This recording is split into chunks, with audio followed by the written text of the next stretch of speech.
Back to my channel Pinky lifestyle. কেমন আছে তোমরা? আশা করি খুব ভালো আছো। আমিও খুব ভালো আছি। দেখো বন্ধুরা, আমার এখানে পায়ে লেগেছিলো, তোমাদের আমি জানিয়েছিলাম। তো এখানে পায়ে ব্যথার জন্য আমাকে ডাক্তারবাবু বলেছিল একটা এক্সরে করতে হবে। তো এক্সরেটা আমি করতে চলে গেছিলাম দুপুরবেলা।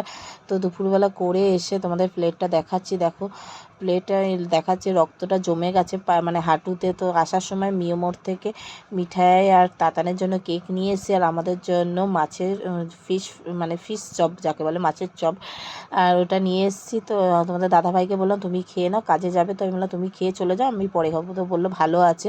তো আমি 6টার সময় রিপোর্ট দেখানোর যাওয়ার ছিল, তো ওকে তাতানকে রেখে আমি গেছিলাম। তো রিপোর্ট দেখিয়ে চলে এসেছি।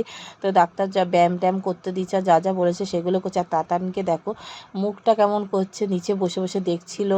মানে ঠাম্মি হয় একটা, মানে আমার পিসি শাশুড়ি। তো দেখছে যে কেই করছে ঠাম্মি।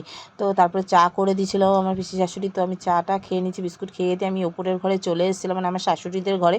এসে দেখো মানে আমার ভাসুর যতবার মানে টিভি রিমোট লুকিয়ে রাখছে, ততবার ও নিয়ে বারবার চেঞ্জ করে দিচ্ছে টিভিটা, মানে সিনেমাটা চেঞ্জ করে দিচ্ছে, গান দেখতে দিচ্ছে। তারপরে আমার শাশুড়ি এসে ওকে একটু আদর করলো, করার পরে চাউমিন নিয়ে এসেছিলো। তো আমরা সবাই মিলে চাউমিন খেয়ে নিচ্ছি। আর চাউমিন খাচ্ছে, আর দেখো এত বদমাশ কী বলো, সব কিছু ফেলে টেলে দিয়ে, মানে চুল টুল দেখো সব ঘেটে গেছে, মানে সারাদিন এত বদমাশি। একদিকে চোখে কাজল উড়ে চলে গেছে, আর একদিকে রয়েছে। তো আমরা এই খেয়ে দিয়ে বাড়ি চলে এসেছি। সবাইকে গুড নাইট।